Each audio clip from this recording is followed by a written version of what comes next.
Oh, can I just give oh, You yes. want to go? No, it's okay. I just Yeah. wanted to say I had my second vaccine yesterday and have a sort of, am not necessarily my best self. So I just wanted to Okay. give that caveat that I'm fighting a pretty massive headache, but fighting it hard. And it looks like Becca is in the same boat. We both did the same thing the same day. You both had shots? Yeah. Wow, good. Yeah, It's funny, after I had my second shot, other people got a bad headache. Sure. And why might that be, Senator Brock? Well, I am also a little foggy, not at my best, but yeah. So grateful for grateful for healthcare, frankly. Oh, I'm thrilled I had it. And it was nice to have it with one of our colleagues, John Bartholomew, and I had it at the same time. So not to violate HIPAA or anything, just, Oh, sorry. Well, it's okay. We were in a public space. Anyone could have seen us. I'm just yanking your chain, Allison. Okay. Well, good morning, Joan, Commissioner. We're going to continue with our discussions from last week. We would like to understand the trajectory of the 3 line items in the chart that we have in front of us: economic recovery grants, capital fund, and expedited permitting for ARPA projects. So I am assuming, I hope, that the governor will be signing H315 if he hasn't already, and that will give you, what does the law say? 10 days to come up with the guidelines on the $10 million gap funding. And but I think I heard you say last week 2 things that I found of interest. One was you said you might follow some of those guidelines from 315 into this next $50 million. And then I thought I heard you say you may turn it into a competitive grant program. Was that, did I get that wrong? Good morning, Chairman Sirotkin and members of the committee. Yeah, bluntly, yeah, but I'll go through that. We'll break it down. In fact, I just finished a little bit of a PowerPoint, which hopefully could illustrate. And if I could share the screen, if I could do that successfully. I don't know, does Nathan have to give me? I think Nathan I just gave you permission. Thank you. Now I just have to find it. Ah, okay. I am the queen of open windows. Okay. So let's go through that. You're right. I mean, H315, I think, is with the governor, and we are diligently working to come up with the guidelines that we would have to issue very soon, and also the whole systems enhancements.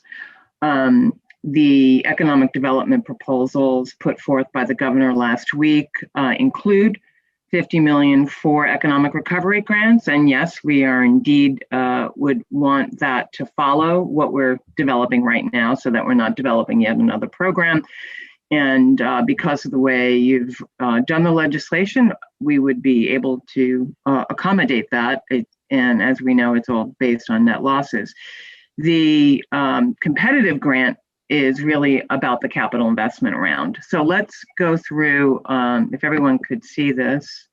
Yeah, can you make it a little bigger so that we don't? Yes, I could. Hold on just a minute. Let's see. Is that like full screen or something? Yeah. I don't know why it didn't work. Oh, is that better? It's black. Oh, no, it's the same. Anyway, don't worry about it. All right, let me just see if I could enhance it. Does that? That looks pretty good. Okay. Yeah, not full screen. That's okay. We see your slides on the left, it's like. All right, so let me just say, is there a way to do that? Don't worry about it. No, we can see it.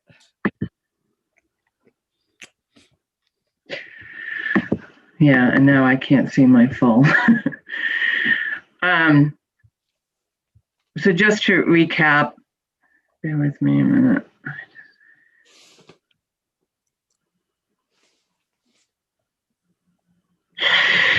To recap, the economic development portion of the ARPA proposal is 143 million. The climate change is 200 million, water sewer infrastructure 170 million, housing 249 million, and connectivity 250 million, and administration that's for all of these would be 17 million.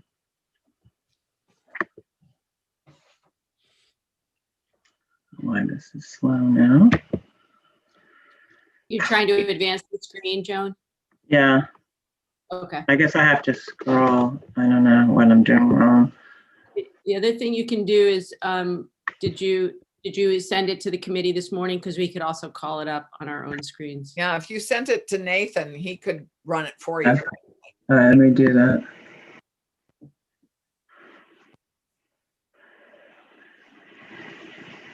Everything's running slow here.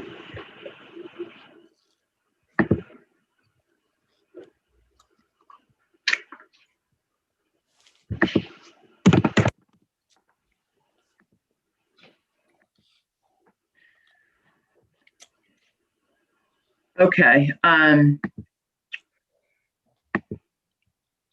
The components of the economic development piece are the economic recovery grants, so that we could get folks helping them to recover over the next few months as they reopen. And then next is to make investments in physical assets with the private and nonprofit sectors all around the state of Vermont as they build and grow in their respective communities. And so that is what we're calling the Capital Investment Grant Program. And then the smaller component is this exempt or expedited permitting for all ARPA projects, which is $3 million going to A&R. Here's the breakdown: 50 million economic recovery grants, 90 million for capital investment grants, and 3 million for the permitting. Spread over the years. Yes, this is all spread over 3 years. I think this speaks for itself. This is just, again, the business assistance piece to meet the people who had net losses in 2020. H315 sets up the path, and we need to design the program and get that executed and out there. The capital investment grants program is more what you were referring to, Senator Sorokin, about this competitive round. And the way this breaks down in terms of, this is 3 years, 90 million, the first year, approximately 30 million, 22 million for this regional projects round, 5 million in the outdoor recreation field, and 3 million for that we're calling the Federal Reserve Bank of Boston Working Communities Challenge.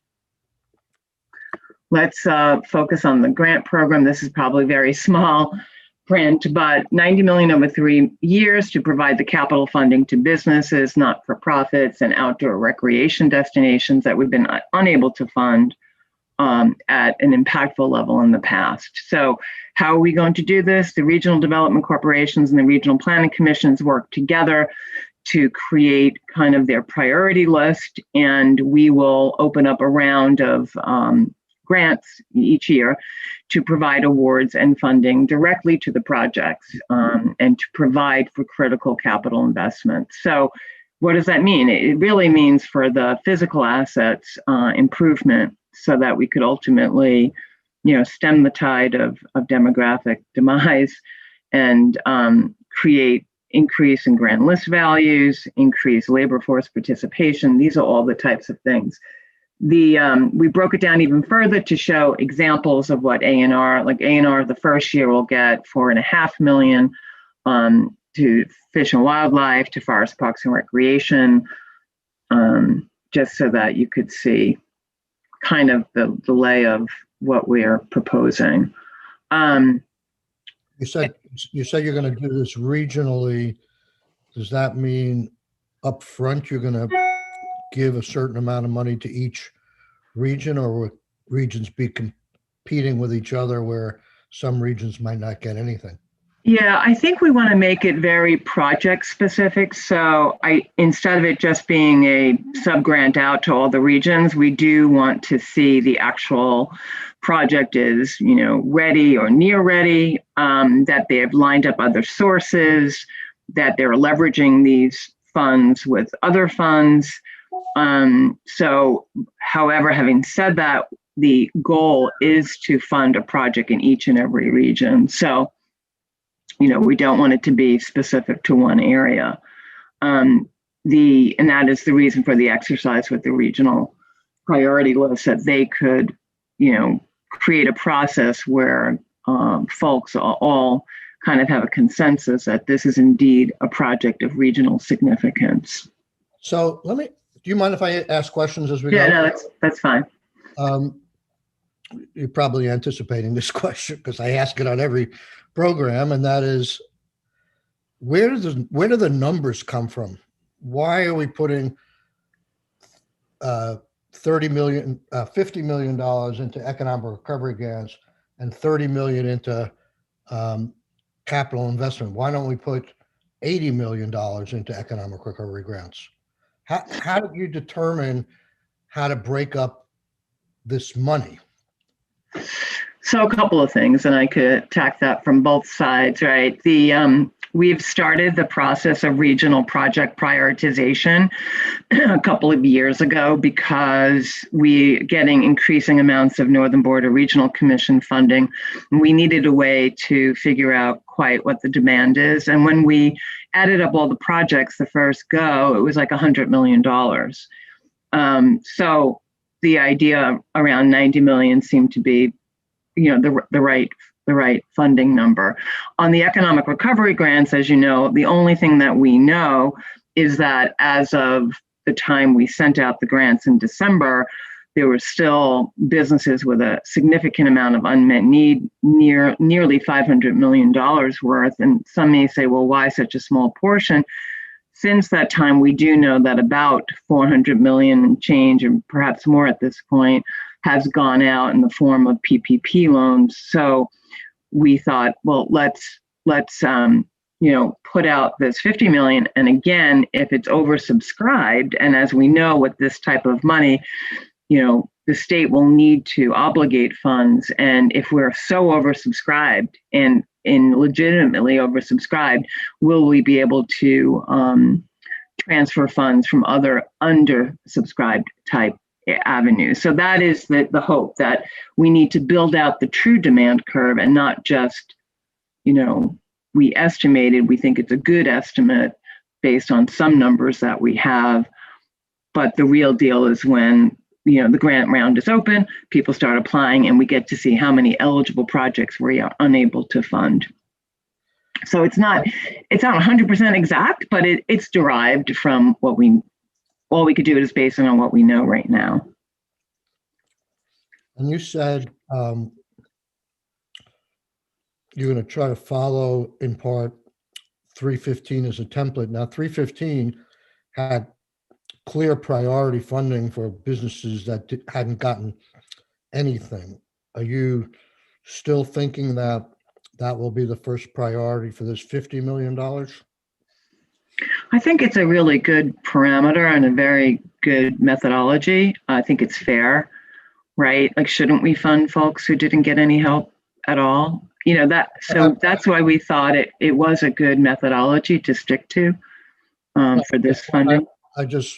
I ask it more in anticipation that there have been like several bites at the apple here where people have either missed it or didn't qualify, and this is like round 5 almost. And I would think that we've touched upon, at least from the calendar year 2020, all those people that could have applied for money would have gotten something already, but maybe I'm wrong.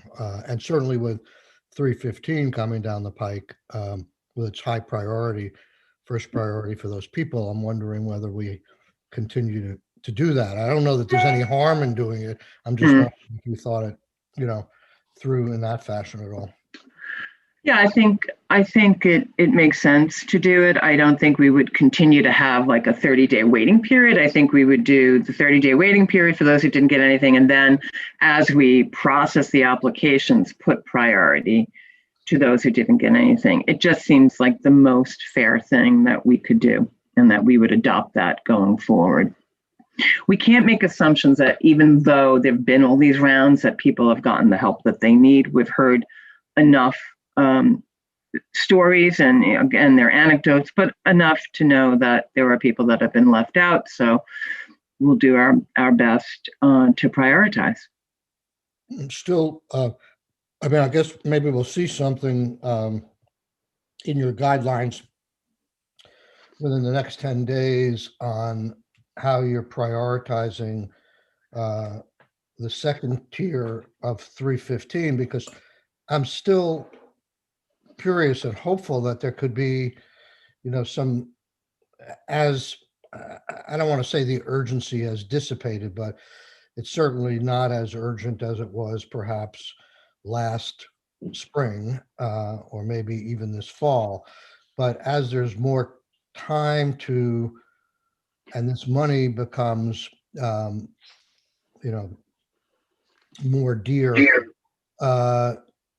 is there time to prioritize or target the money better so you're truly picking out the businesses that would benefit the most, as opposed to benefits that, businesses that might not need it, but on paper and in numbers, they show they're eligible.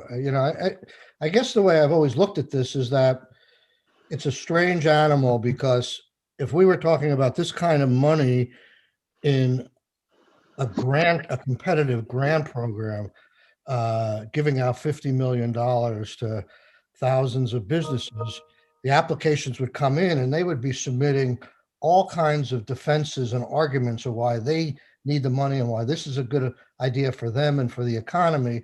And here it almost seems like if they can show that they lost revenue, they're in. And it seems like I'm still hopeful that we can be a little bit more strategic in how we do this. Yeah, I mean, that is, I think, and I don't think this survived it, but I believe House had a list of things that we would take into consideration. And we would probably, even though if it didn't make it into statute, which I honestly can't remember, but it was a logical list of how we would go about it, i.e., have they been closed? Are they operating at limited capacity? Like, obviously, the people who can't operate are more in need, right? So like there are some broad brush.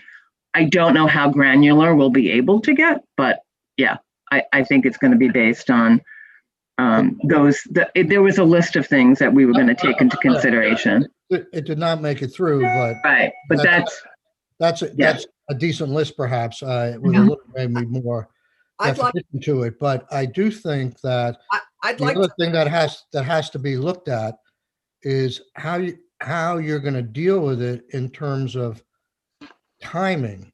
I mean, you just to simplify an example, let's say you only get one application on the first day of the month, and then the next application, then you get a whole bunch in the next week. Does that one application get taken on a first come, first served basis? The money goes out the door, and then you look back and say, oh my God, I would have rather given it to these people rather than that person when I compare them. But you didn't have the subsequent applications in hand at that point. So the timing of this is sort of important to know as well. Yeah, I think in the example that you just gave, so we're going to be able to sort the applications for review based on whether or not they received funds before, received help, and they will get priority. As I said, since this past last week, we've been working on requirements. It's not finished. It's very complex already. I'm not going to promise this is going to be perfect. So we're not there yet. I don't know, I can't guarantee that it's going to be, it has to be first come, first serve, unless we want everybody waiting. That It's going to be first come, first serve with a number of priorities. One is already etched in the statute. The others we're going to take into consideration based on what that business, whether they were closed, whether they were, limited capacity. It's not as simple as saying you had a loss, okay, you're in. Okay, and first, Like, put it that way. it'll be interesting to see what you come up with on the first come, first serve basis, because one of the criticisms of the PPP program, as you know, as it affected small businesses, is that the people who were well-resourced and had accountants and lawyers and well aware of the whole process got their applications in even before the program opened, whereas a sole proprietor may have difficulty in navigating the thing, and you could be out of money by the time. Yeah, I know that is the fear, and all I could go on is what our experience has been, and our experience is that most of these grants went to businesses with $1.5 million worth of revenue or less, and also had like 4 or less employees. So I understand the fear of that. I just think in actuality, there'll be a lot of people waiting for this and they're going to apply. And if we don't do it first come, first serve, there will be a large bottleneck, and you'll be forcing people to wait until we've processed every single application. So Okay. kind of where we are. Why can't we do it as you've done it before, which is have a date certain for applications to be in, and then it's sort of a more level playing field than first come, first serve. Well, we did it both ways. The first time in 1.0, we did it first come, first serve. And we had applications from July through October. So very few people were closed out. It was open for 3 months. Right. Right. But if there's a date certain, And then we did it date certain in 2.0, and we had it open for 2 weeks, and we got thousands of applications, which meant that somebody who issued their application on October 26th, which was the opening date, did not get paid till December 19th. Because it took us that long to process everything that came in 2 weeks. And there were people who missed that date certain deadline. So I don't know if we actually alleviate the issue of people not getting to it. And if we leave it open for longer, it means even more applications have to be gone through before we could actually pay out people. So when you were rolling first come, first served, you were able to accept the grant application, review it, and process it faster, get money into people's hands faster. Correct. And because you had it open for so long, no one or very few were closed out. That is correct. I mean, that's always just the concern. Just a technical question here. Nathan, is it possible for you to do this full screen? Because it's almost impossible to read this slide. Hold on, let me see if I can. I'm having to put my nose. Oh, I thought Nathan was controlling it. Sorry. So the problem is getting rid of that. If Nathan's a whiz. It's just getting rid of the stuff on the left and making it full. I know. There's normally a way I could do that. Have you tried clicking from current Oh, slide? Thank you. Oh. That looks a little better. Does that look better for you?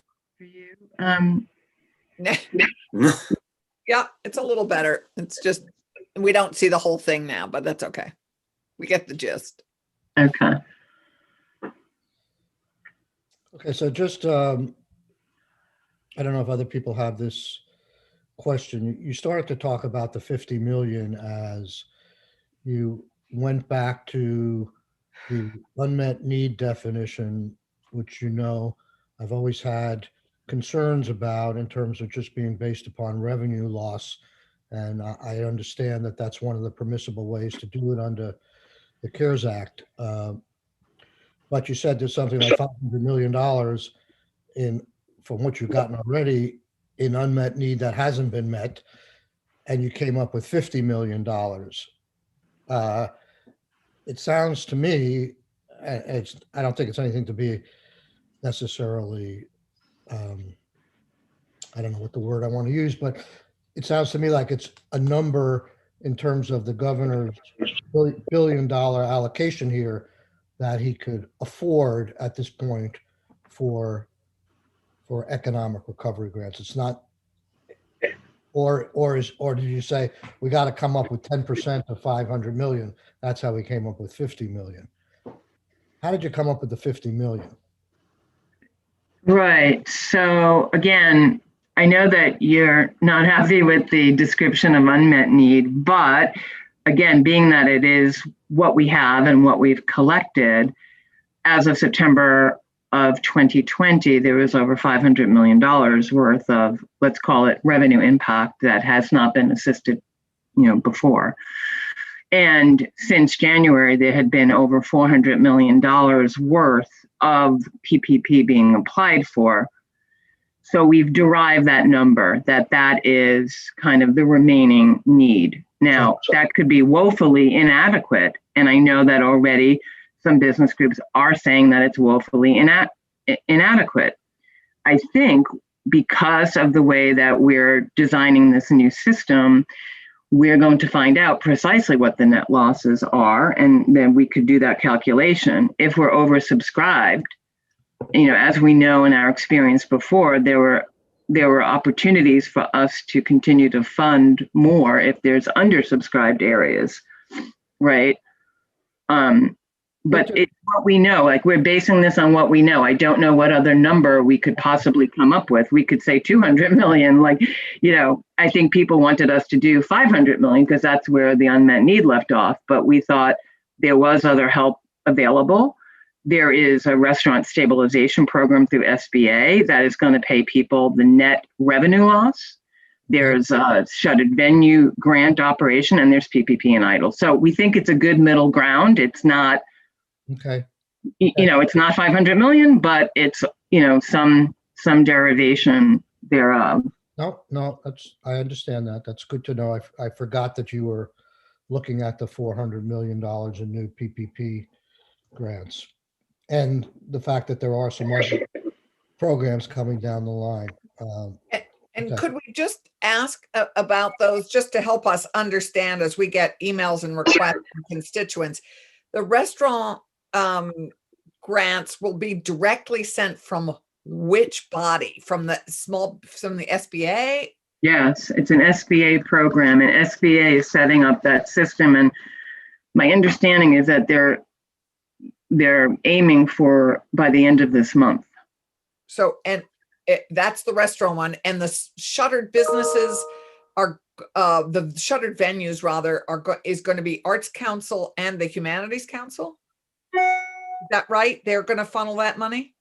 No, the shuttered venues operators is a direct SBA grant, and they opened up the portal last week. There were some issues over the weekend. I don't know if they've reopened it, but that is technically open. I don't know whether they've alleviated their issues. That's another direct through SBA. Correct. Okay. So if you want more detail, I think Darcy would be the best person to talk about it. Yeah. Have you folks heard any projected numbers in either of those programs for Vermont? They don't do a separate allocation for Vermont. It is a general national program. Vermont businesses will have to get in line and get their applications in. I mean, even though there's a significant amount of money, obviously, since it's national, there's a lot of competition for the funds. I think it would be good just from a constituent point of view and our understanding the whole economic development and impact on our businesses to have Dorothy come in and testify about that. Just Darcy, Darcy, I mean, Dorothy, where did I get Dorothy? I'm thinking Wizard of Oz. Right. Mr. Chair, can I ask a question? So, please. Joan, can you this week present a data collection plan that's underway at ACCD around this? It would be really helpful to know what data you are collecting what indicators you're sort of going to use to determine outcomes of things. I mean, I just feel like we have no way to measure success unless we know the kind of data that you're collecting and how you're measuring success and impact. Are you measuring, for example, how are you understanding someone's lack of access to capital historically, and whether or not they have more access to capital and are less left behind now? I don't have that level of detail or And you're not analysis. collecting it? No, what we collected, we collected a number of, how do I say this? As by applying for the grant, we have some data on, is this a women-owned business? Is this a minority-owned business? We have data on how much was sent to them. We have data on the number of employees, the dollar value of their revenue streams. These were all the questions that we asked in order to calculate the grant. Mm-hmm. That's what we have. We don't have their histories at all. Can you share an aggregate of the information that you are collecting with us this week? Yeah, in fact, we sent a report. I know I presented this in-house, but I could just share that report with you all and send it to Nathan. There's a report of total Economic Recovery Grant 1 and 2.0 with tax. It aggregates everything, but it's not going to have that level of detail that you were referring to about access to capital or lack of access to capital. We don't ask those questions. But ACCD knows that information, like which groups have historically lacked access to capital. So you have the ability to reference, for example, Change the Stories information about 33% of women identifying as small business owners, or only 2% of capital in the state in the past going to BIPOC-owned businesses, even though 7%, for example, all we know of new Americans identify as business owners. Do you have that kind of information to measure your success against? So yeah, you will see the amount that we've distributed to women and minority owned from the data that we've collected in aggregate. Mm-hmm. And I don't have that off the top of my head, but I could get that to you. And we'll have that broken down by number of businesses and total dollar amount. Yeah, we have total dollar amount, the number of applicants, the average grant, the percentage, the sector breakdown, the revenue of the business. It's a pretty comprehensive list. Okay, and so when you say economic development 1.0 and 2.0, the recovery grants. Different things. Okay. The recovery grants only. I mean, this was by far the biggest grant program we've ever run, ever. And we typically don't give direct business assistance to this extent. Usually our grants are like Vermont Training Program. Like, are you training people? We give you money, right? Right. And we have veggie. I mean, this is completely out of the ordinary, and we collected the data that we needed to not just report on, but also to make determinations on. So there would be no way, basically, a business is applying for a set grant dollar amount, or they could be applying for an amount, get a lesser amount, and then you would be able to track their unmet need. So the business, the first time around, it was a calculation based on 2019 revenue. It was just a calculation based on 2019 revenue. There was no, you get a portion or anything like that. It was 10% of 2019 revenue. Bam, you got it. The second round was about the revenues that they generated in 2020 from March through September. And we subtracted that from their normal revenue from March through September of 2019 to come up with the revenue impact of COVID. And then from there, we added back in what they got in help from PPP, EIDL, and any other grant. That's how we came up with the unmet need. Are we tracking unmet need from here or there? I don't know how we could do that. I mean, you're talking about 4,000 businesses. They would have to report into us all of their earnings every month. No, we do But I not have guess- information. So you may have answered my question, but what you're saying is when you looked at their potential losses in terms of whatever revenue seemed normal, you were trying to make them whole to that amount, or you were giving them a percent of that amount. In other words, it wouldn't be that hard to figure out if you didn't try to make them whole, what percentage you did give them and how much unmet need that resulted in. Right. So in other words, on the accommodation and food services, we gave 100% of their unmet need. Okay. Everybody else got 47% of their unmet need met. Okay. But it was pretty standard. Oh, yeah. There was nothing. Yeah, there was no other discretion. This was done based on the oversubscription. This was based on the fact that we did a date certain. We had all these applications. We were oversubscribed by 50% about, right? And that's how we did pro rata based on that oversubscription. Was the unmet need when you gave the 100% to the hospitality, was that based upon a 6-month time period, or what was the time period involved? That was March through September. So yeah, that is 6 months. Or actually it ended up being 7 months because it was including March. Okay. So they could have experienced more need since then, right? Absolutely. Okay. And they did. Many did. So. That was where you gave 47% out to everybody and 100% out to hospitality. That was refresh my memory what the chunk of money was there. And that was the last payments you've made. You haven't made any since, right?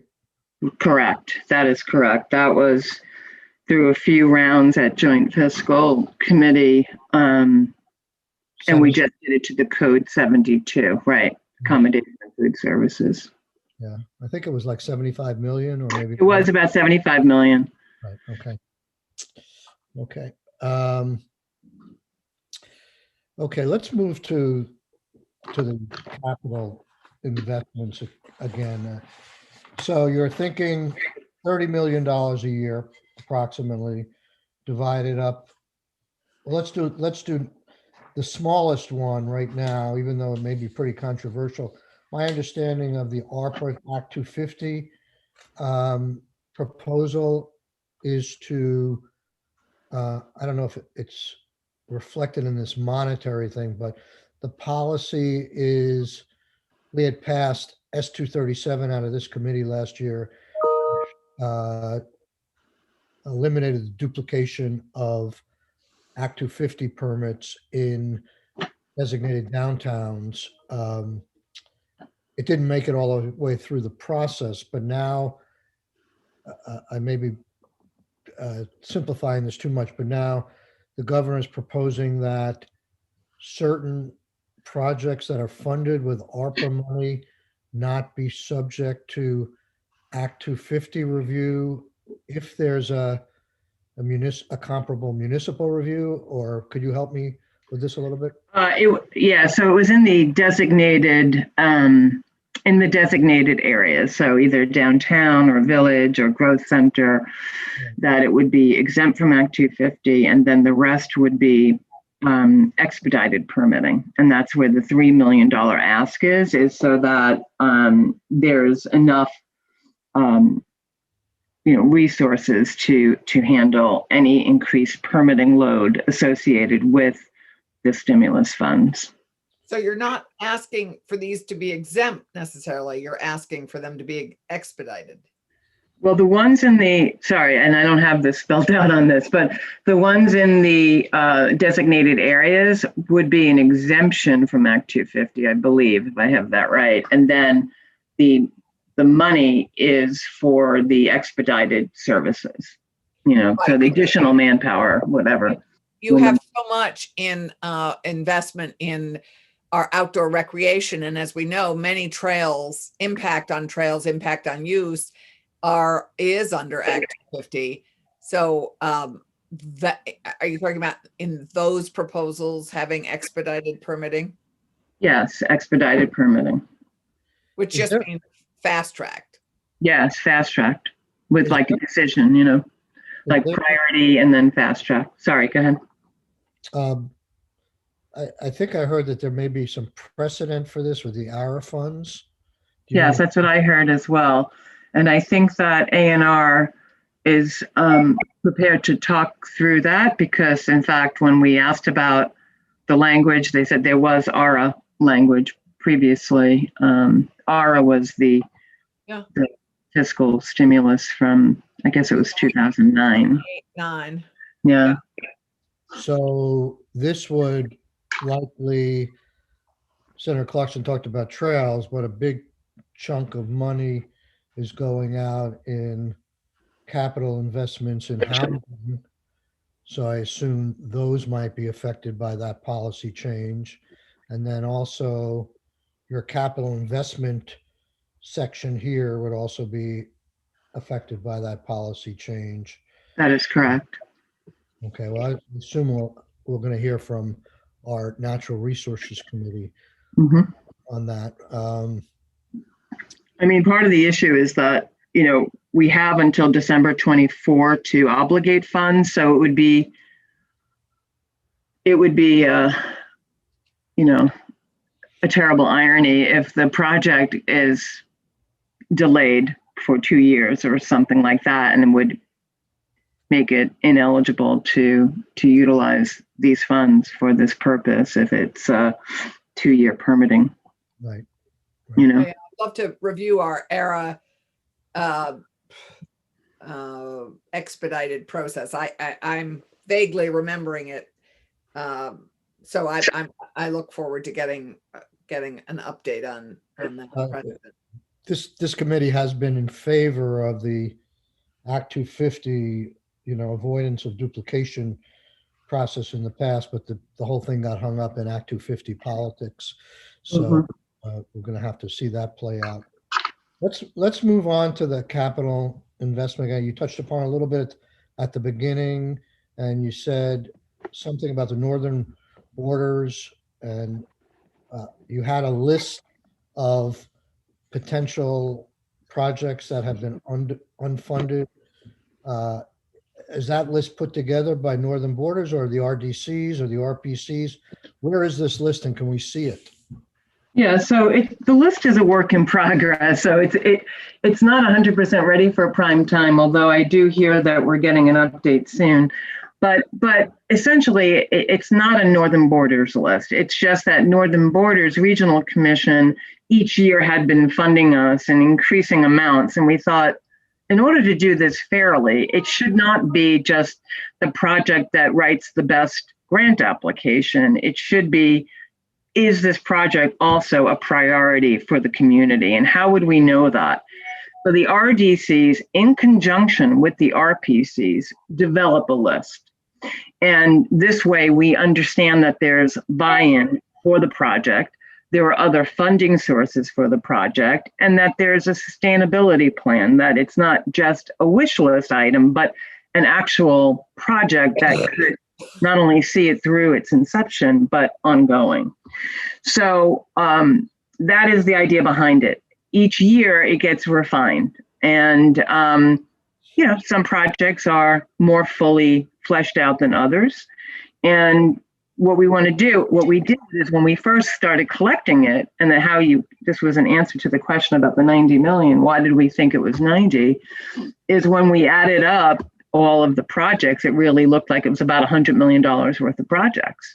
And the whole idea behind it was, let's say we were to get a chunk of money, what would we do with it, right? That was kind of the impetus behind it, is that typically projects flail about because there's a lack of funding, right? We don't have a program that just funds capital improvement projects for businesses, nonprofits, or communities. Generally speaking, there are some funding sources. NBRC is one. Community Development Block Grant is another. They all have their own kind of parameters on it, but there really is nothing of the sort. So this is an opportunity to actually, catalyze that development with this once in a lifetime opportunity. Right. Is this the only creating a new program like this, even though it's short term, is this the only vehicle you know of that can do regional projects like No, this? USDA is able to do the same kind of thing, isn't it?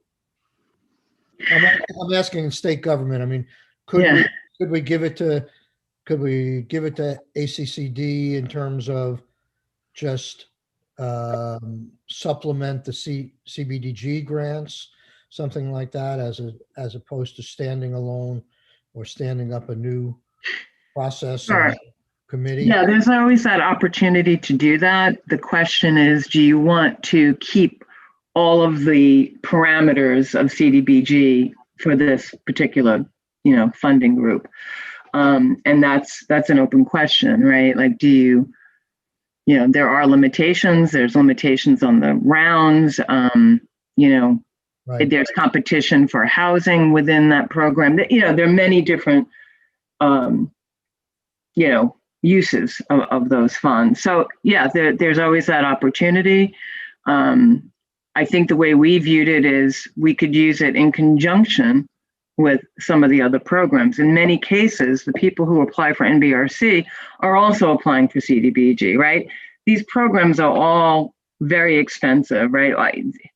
These projects are several millions, and so if CDBG maximum is $1 million and NBRC maximum is 750 to $1 million, we piece it together, and we would expect that this would be similar, that it would not just be one funding source.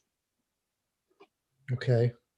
So can you, even if it's preliminary, I mean, whatever you can get us, just to give us some idea of what these projects are without, passing judgment on whether you like them or not. The things that you've seen that are out there that got you to 100 billion, if you have a good idea to get a sense what they are. We're going to be continuing to work on this next week, but I'm having, I know about, because Senator Brock brought it to my attention that maybe the Highgate Airport might apply for some of this money, and it may be a regional capital improvement that might work. But I'm having trouble understanding what other kinds of projects are out there. Are they regional sewer systems? And we have another sewer pot of money, Yeah, and let me be clear that one of the things that's running through my head, and I ask all the witnesses about, is do we really need to set up separate new programs, or could we give the money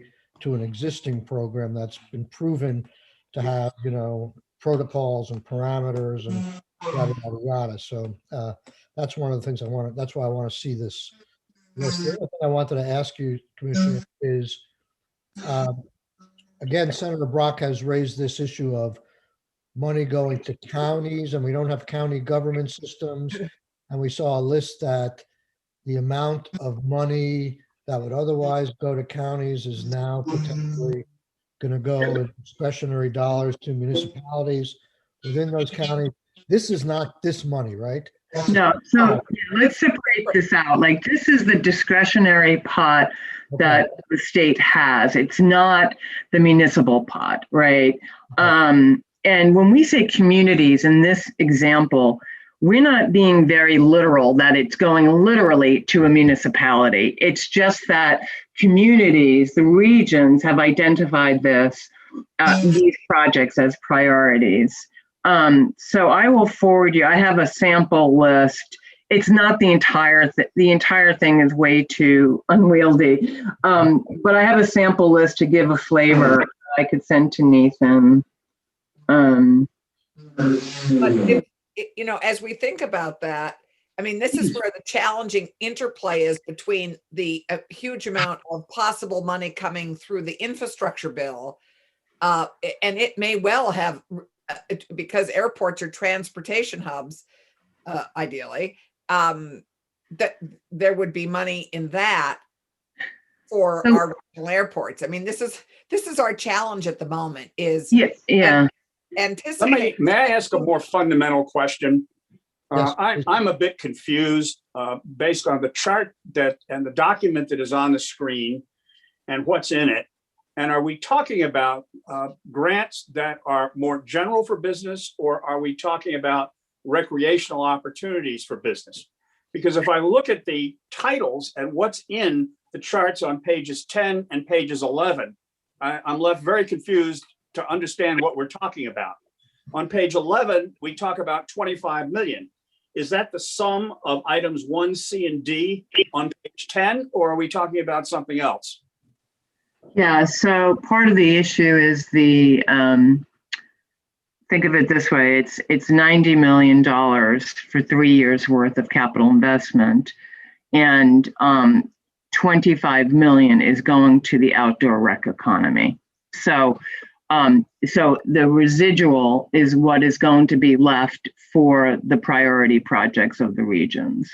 So the 25 million is over 3 years. It's not 25 of the Correct. 30 million that would be used in year 1. That is correct. And what we are looking at on slide 10 is more of the year 1 appropriation, because that's the only thing that we could probably determine right now, right? So like, even though the proposal and the intent is that this would be over a period of 3 years, we're saying this is for the first year, this is what we would, how we would use the funds. And what was the basis, for example, for 1A to limit the opportunities to the Lamoille Valley Rail Trail as opposed to all of the rail trails? Where did that come from?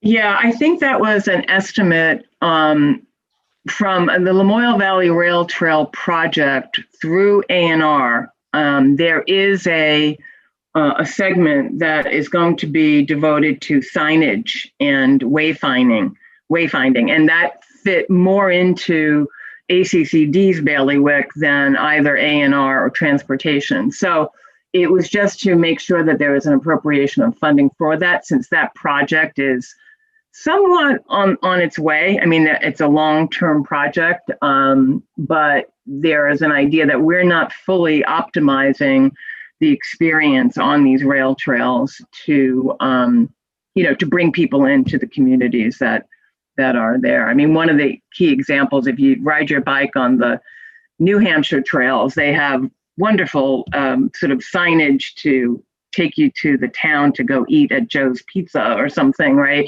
And not so much on the Vermont side. So this is an effort to do that, and marketing team would be the ones to implement that. I know that issues have been raised as to why Lamoille Valley was chosen and Missisquoi was left out, since they're connected. Yeah, I don't have all the detail on that, Senator Brock. I would want to defer to A&R, as they have a plan on rail trails and my. Well, I would just like to understand it, since if we're voting on a measure to allocate funds, as to where the allocation came from and why.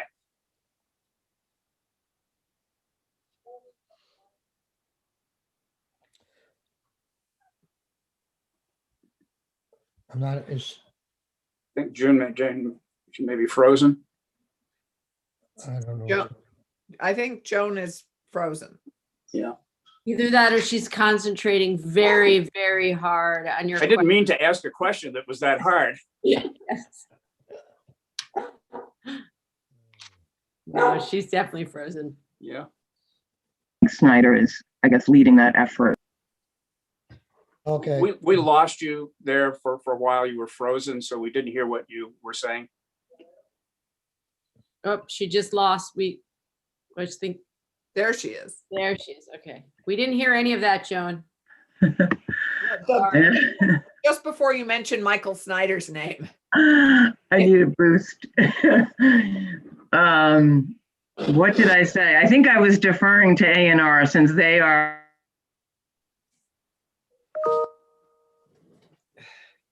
I think we need to devote that recreational money to broadband.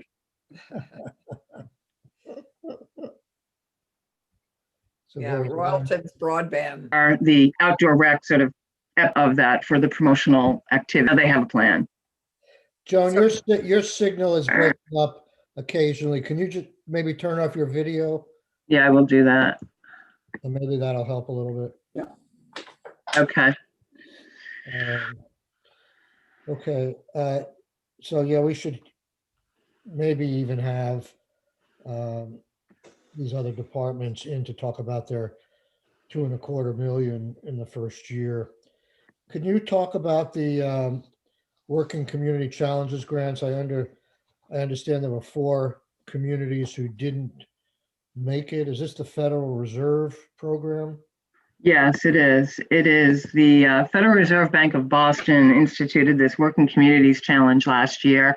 We had 8 communities apply, and 4 were able to receive the funds, and the other 4 were not, despite the fact that these were good projects. So we are working with the Federal Reserve Bank of Boston to see how they could help these additional 4.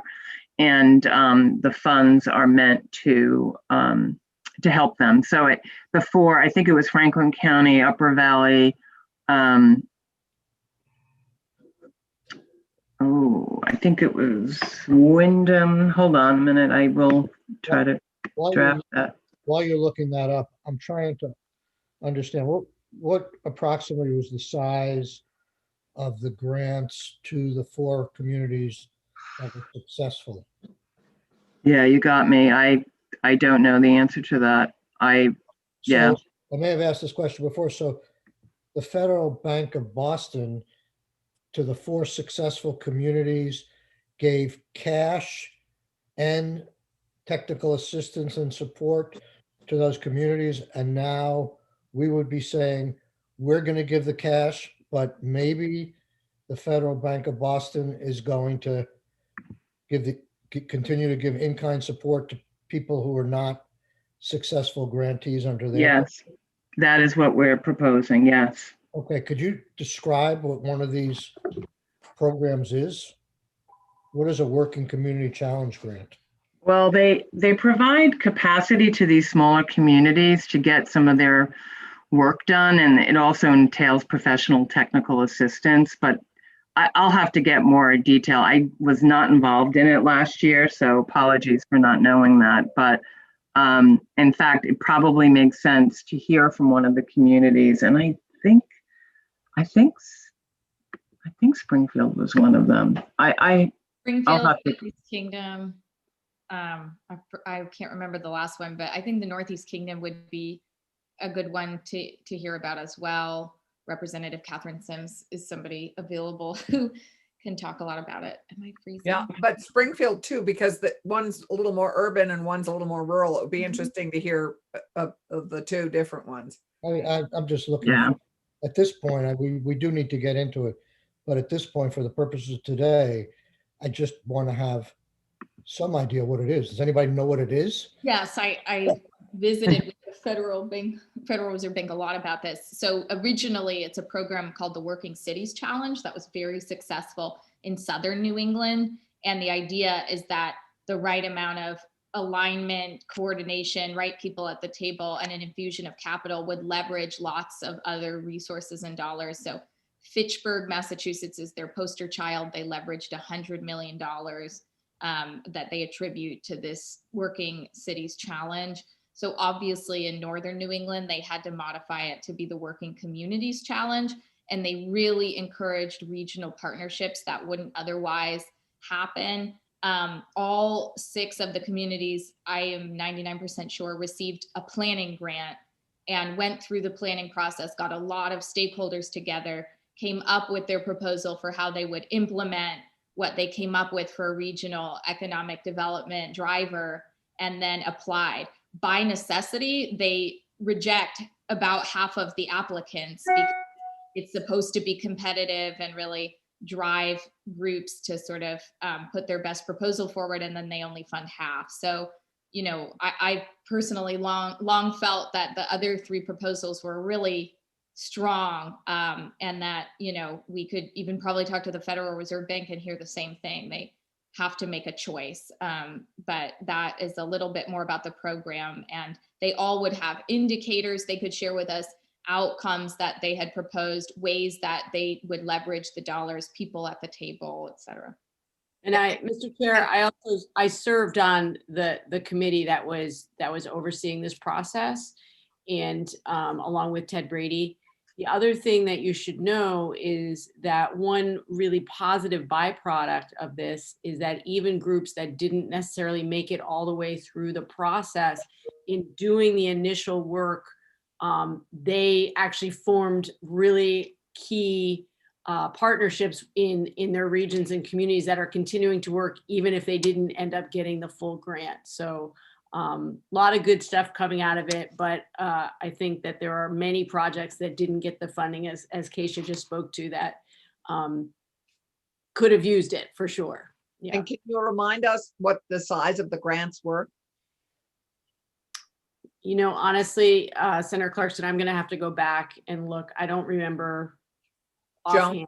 do you have that? Yeah, I don't, and I'm sorry for that, but we've been in contact with the Federal Reserve Bank of Boston to let them know that this is, what we're proposing. And actually, that's how we came up with that number, because that number was the number that they used to describe they would need for to work with the 4 communities. So I thought, okay, then, it makes sense. But yeah, I'm very short on what the substance is, but I think it was Northeast Kingdom, Springfield, Franklin County, and Upper Valley. I think those were the 4 that missed out.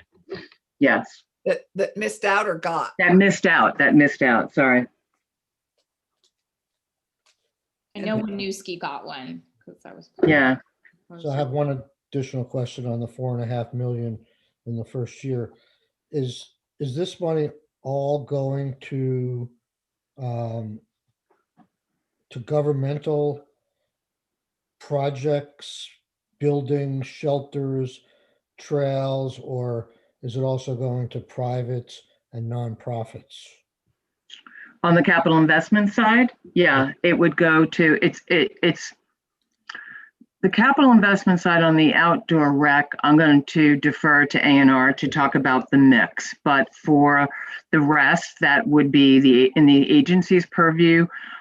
We are expecting it would be businesses and nonprofits and not municipalities. And that if a municipality had a project, as long as it was something that was going to create economic development. So if it's a building and a tenant has to go in there, it's something that's going to spur that sort of job creation or retention of an employer, an anchor employer. So for us, we were thinking it's more business and nonprofit. And then for outdoor rec, I know it's a mixture because of who owns the lands, and there's some state land improvements in their mix as well. But they would be much better suited to the outdoor rec piece. Right. And my understanding is these are capital investments in our state facilities and trails. Not so, I mean, it's a little more problematic to invest capital investment in businesses. I mean, that I think that's yeah, I know. I mean, maybe the word invest is a wrong way to put it, but it really is a grant program. So think of it as, let's say they go after a veggie program, but they're not really necessarily increasing employee base, but they're investing in their facility. Don't we want to encourage that? And isn't that a good use of funds so that they continue to invest here in Vermont as opposed to any other location? So I guess my question here also is sort of criteria for investment, which is if we're using public dollars to invest, is it to build economic capacity so that, if we invest in this one area, capital investment in one area, we expect to attract a huge amount of business. And I mean, I assume that's the issue at stake with the outdoor rec is that, if we had invested further in this, we could increase our capacity for trails or fishing or whatever it is. We'd need to have the same kind of criteria for any private and public investment in private. Yeah, I mean, it's a little bit different in that it's not a trail, right? So for example, if it's about acquisition or an improvement or a fit up or equipment, machinery, infrastructure, like these are things that are necessary for that entity to grow. What does that mean? Is it a job retention? Is it a labor force expansion? So I think that, we would have to look and see, does this support creation, retention, or attraction of quality jobs? It's less about attracting a new business to the state. I mean, generally our work focuses on the existing business base of the state and helping them to grow within the state. And that seems to be the challenge, that we don't have much for that. And we don't want to lose these great, businesses that may need to make improvements in their property. There may be no other vehicle for them to do so, or we run the risk of them investing elsewhere.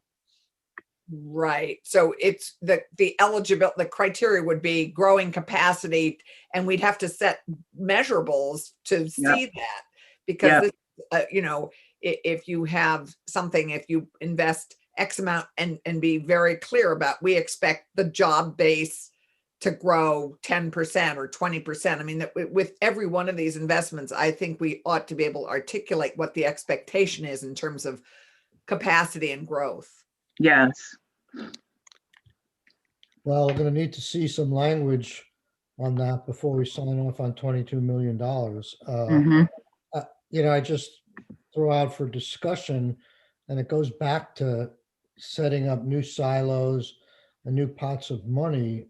I mean, this is capital investment, and we have huge demands in our capital bill every year that go unfunded.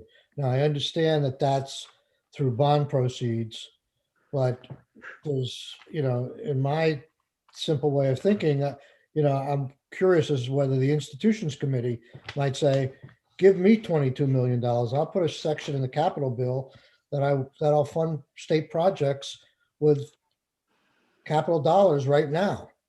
Right. $22 million is a lot of money. Well, The courthouse or something like that. I mean, the schools. I mean, our whole issue with, and that would draw more families. I mean, you could argue that investing in our woefully neglected school infrastructure could attract a whole lot of people to come here and to relocate here if our schools were all had that much more investment in them. Well, the schools are getting $263 million as part of ARPA. So, I mean, I think but not for this, not for infrastructure, as so much, unless it's related to COVID. I mean, not for building new schools or doing major improvements, I don't think, unless it's related to like HVAC or whatever.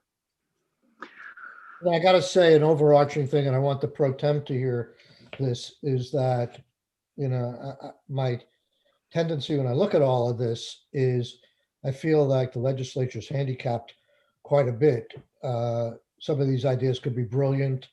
Some of them could be non-starters, but with an ability to catch our breath a little bit, we might be able to do a better job. So the question is, do you take $90 million and spread it over 3 years at 30, 30, 30? This is just one example. Or do you do 10 in the first year and spend 6 months figuring out what's going on with the infrastructure bill, what are other states doing with this money, all this stuff, hold it in reserve, but have a better lay of the land going forward than spending it quickly up front. So it's not to say that the governor's idea is not a good one, but there may be other ideas as well. Yeah. And the interplay of all that infrastructure money, you're absolutely right, will definitely have an impact on some of this. Right. I think the impetus too here is that we're not going to fund something that could otherwise be funded elsewhere. Right. So there is a separate set aside for water, wastewater.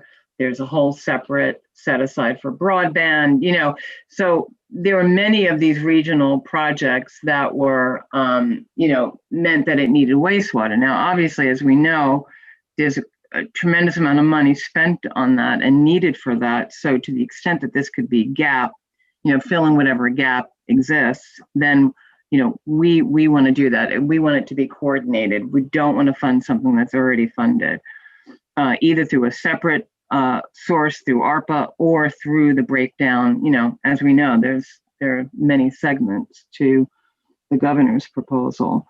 And I guess the question is, which long-term investment reaps more benefits for the people of Vermont?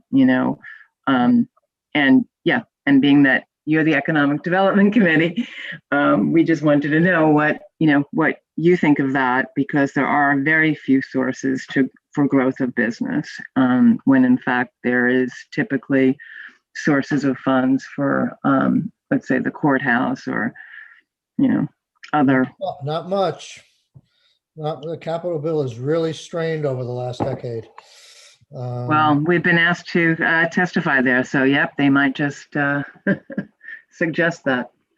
Just to go back quickly to the working communities, it was 1.9 million in grants, and they were to Springfield, Greater Barrie, Lamoille, and Winooski, and they each got $300,000, I believe. No, that only, yeah. And 700,000 in additional planning and action grants. But that was announced in November of 2020. So, November. so Commissioner, it'd be helpful just if you can shoot us an email as to how you wound up budgeting 3 million if the original 4 only got 1.9 million. Yeah, I will follow up. Okay. Mm-hmm. Okay. Any other questions for the commissioner? Thank you for for being here and undergoing our questioning, but we're trying to learn as we go. Right. Yeah, it would be great to know what the committee would want to do. Like if not this, then what? Just because it's we recognize that this is a conversation. I sent to Nathan a sample of some of the projects that we know of from the regions, not all of them, but samples that give you a glimpse. I've also sent a copy of the Economic Development Recovery Grant final report. So any questions on that, be happy to talk about that. I do think. Well, as you know, we're not shy. We will let you know. I think we're still on a learning curve here. As You to should probably speak to A&R and what your proposals are. But, certainly going to give them serious consideration and want to be involved in that process. So, I always appreciate you coming and letting us know what you know. So we're a Mr. little bit Chair. early, but if we're all out of questions, I see I understand a bunch of our committee have just gotten shots. Yeah. Yes. They're not filling up to speed. We're here. Right, We're yeah, smiling. they're here. Well, I hope you all feel better, and we'll see some of you at caucus, I guess, at 12:15. Can I Right. just say while we have Joan, and maybe ANR is watching, but to Senator Brock's point, when we hear about where these projects would be distributed, the first come first serve gives me a lot of pause in terms of knowing which communities are most distressed, where they need the investment, where they need the jobs, where they need access to green space and infrastructure. I can't support something that's first come first serve without better data and a better sense of the outcomes. I don't think we said it was going to be first come first serve. I think the first come first serve is the economic recovery grants. I just think that A&R has a plan, and so I'm just suggesting you talk to them on the economic capital investment that we would be administering. There would be a grant round each year, so it would not be first come first serve. It would be looking at all these different criteria about what that project brings and whether or not it's been deemed, a priority by the respective region. So what was first come first serve? The economic recovery grants. So the 22 million. 50 million. The 50. No, the 50. 50 million. Okay. Is the process for the regional proposals, who do you see writing up the grant proposals for ACCD to award grants to? Yeah, in some cases, the applicant would be the actual business. In some cases, it'll be the Regional Development Corporation or the Regional Planning Commission. It's a variety of stakeholders. The projects that I sent before, there are somewhat towns are involved. There's a few businesses involved. I know there's a slaughterhouse in Middlebury, there's a Rutland Food Center and Food Hub, there's Northeast Kingdom Hardwick Yellow Barn. There's a variety of players in each and every project. It's never just one thing, but obviously someone will have to do the application. And someone will have to be the kind of who's on the hook, who's the manager, who's the owner of this, who will see this through, not just through inception, but ongoing. Yeah. Well, I just wonder. I would say, clarity here. I'm sorry, Sorry. Senator Block, go ahead. I'm just wondering again about the issue of clarity as to who decides what and who's in charge of what. I still, having heard this, I still don't know. I think, for example, of things like the counties, who decides where those funds go? So my understanding is that, and that's separate and distinct from the governor's proposal, but that the municipalities will each get a distribution based on their pro rata share. I believe it's based on Well, population. that's what the federal statute says that I've read, but at the same time, I've been told periodically that there's some notion of distributing some monies to regional planning commissions, for example. And it's just, to me, there's just a lack of clarity. Is there anything that says where these monies go? Do you know? So there is a segment in H315 that actually appropriates a portion of money to the regional planning commissions so that they could provide technical assistance to the municipalities about how they could spend the funds and whatnot. That's the only thing I've seen that has regional planning commissions pointed out. At VLCT, we also identified for $600,000 to VLCT to help the municipalities. And I think, Randy, we're going to have to hear from VLCT about how the county money is going to be dealt with in Vermont, because I think, as far as I understand, they have the best notion so far. Well, they do, but it seems to me that the administration is deciding, is it not, where those monies are getting distributed? Because at least the way I've read the federal statute, it says where there isn't effective county government, the money goes to the state to decide how to distribute it. And it does mention on a proportionate basis. And if that's what we're doing, that's fine. But I just have somebody able to tell us that. That is my understanding as well, that it will go to the state, but only as a pass-through to the municipalities based on a formula. It's not discretionary. It's a formula. Okay, Right. so, but I understand that now. That's separate money than this Yes. $22 million in the first year. But I thought maybe Senator Brock wasn't asking this question, but you asked if we have other ideas at this point. I'm not sure that we do, but if we go ahead with this capital investment, $22 million in the first year, I think some of us, and I'm not saying this is the case, but if you want some feedback, I think some of us had great difficulty with the so-called enterprise fund that Governor Shumlin proposed. And we're going to want to see some pretty details as to how and who's going to decide who gets what portion of this $90 million and who it goes to. I don't want to see a big, it's possible that a big multinational business, says to us, we're going to leave the state unless you give us $10 million. And next thing we know, we're writing a $10 million check to that company. But so before we appropriate that kind of money, we'd like to see some guidelines of what the grant process is going to look like. Agreed. So, okay. Thank you, Commissioner, and stay tuned. Okay. All righty. Thanks. Bye-bye. Bye.